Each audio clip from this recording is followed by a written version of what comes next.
All right. So now that we've talked about cycles and timing, let's shift let's shift gears a bit. We know that menopause can come with some health risks. So what can be done to reduce the risk of stroke or heart attack and or heart attack? Let's say that during this time. Great question. So here's the thing. Menopause, I think a lot of us, doctors included, are obsessed with the period portion of menopause, right? The hot flashes, the night sweats, the anxiety, all the things that we'll get into. However, menopause literally affects every single part of your body. There are estrogen receptors throughout your entire, let's back up a little bit too. Menopause is the definition of it truly is, besides the periods, is a gradual loss of estrogen over time. Estrogen is the main female hormone that we have.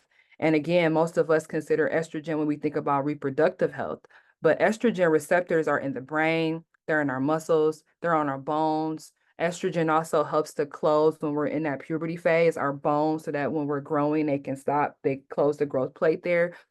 Point of bringing all this up is that we focus so much on menopause being period related when it affects every single part of our body in terms of having low estrogen.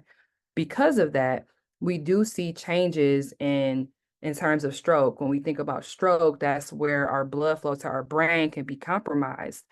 Sometimes that can be affected, or not sometimes, it can be related to high blood pressure.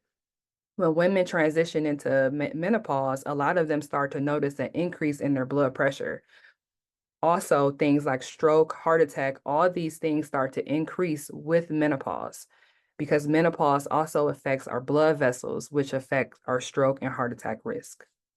That makes sense. I didn't know that we have estrogen in our bones. So that's very interesting to learn, but also this is definitely a conversation that we need to be having because for your chances of having a stroke or heart attack being increased in menopause, this is definitely a conversation that needs to be had more. So I'm happy we're talking about this.